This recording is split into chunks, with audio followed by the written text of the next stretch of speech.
धामी जी, अब थोड़ा मुद्दा बदलेंगे। यूसीसी की तरफ आपको ले जाना चाहती हूँ। पहले राज्य आप बने हैं, एक बार केंद्र ने पिछले साल ये डिसाइड कर लिया कि यूसीसी लाना है, तो सबसे पहले गांधी धामी जी, यू टेकन द लीड। आपने फटाफट आयोग भी बुलाए, जल्दी से सारे काम करवाए और हाउस में पास भी करवा दिया, एग्जीक्यूट भी करवा दिया।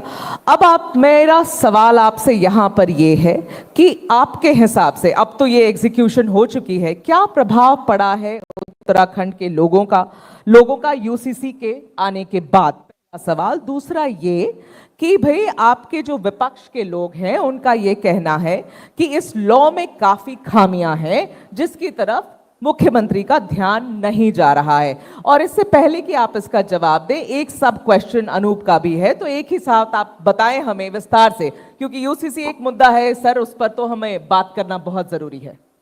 यूसीसी को कहीं ना कहीं एक वर्ग विशेष या लोग एक इस तरीके से भी देख रहे हैं, या उनके दिमाग में एक धारणा बनती जा रही है कि एक अविश्वास सा भी हो रहा है कि एक उत्तराखंड को जो है हिंदुत्व की जो है एक प्रयोगशाला के तौर पर तैयार करने की बात कही जा रही है।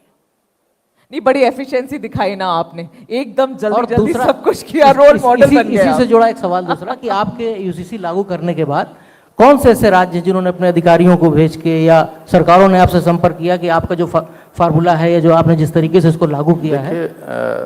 देखिए ये आप लोगों ने ये प्रश्न पूरे देश के अंदर जिस बात की लगातार पिछले कई महीनों से चर्चा हो रही है, उसके बारे में आपने मेरे से जानकारी चाहिए है, तो मैं आपको बताऊं कि एक तो देखिए यूसीसी समान नागरिक संहिता, इसका प्रावधान भारत के संविधान में किया गया है। जी बिल्कुल।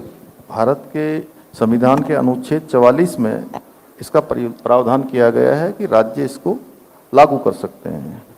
हमने संविधान सम्मत काम किया है, पहली बात। दूसरी बात, आपने कहा त्वरित रूप से हमने इसमें एक्शन कर दिया। त्वरित रूप से एक्शन करने के लिए हमको देवभूमि उत्तराखंड की जनता ने अपना मैंडेट दिया, अपना आशीर्वाद दिया। हम प्रधानमंत्री श्री नरेंद्र मोदी जी के नेतृत्व में हमारा 2022 में यहाँ विधानसभा का चुनाव हुआ, और उस चुनाव में जाते समय हमने देवभूमि उत्तराखंड के लोगों से कहा, एक अपना संकल्प रखा, हमने वचन दिया कि हमारी सरकार गठित होती है, आप हमको मौका देंगे तो हम सबसे पहले उत्तराखंड में यूसीसी लागू करने के लिए शुरुआत करेंगे, वो काम शुरू कर देंगे। और इसके पीछे हमने कुछ कारण भी गिनाए, जो अनूप जी का है उससे मैं उनके प्रश्नों का जवाब भी आ जाएगा थोड़ा थोड़ा जी। हमने कहा कि उत्तराखंड देवभूमि है, उत्तराखंड 4 धामों का प्रदेश है, उत्तराखंड गंगा यमुना का प्रदेश है, उत्तराखंड वनों से आच्छादित है, 2 अंतर्राष्ट्रीय सीमाओं से लगा हुआ प्रदेश है।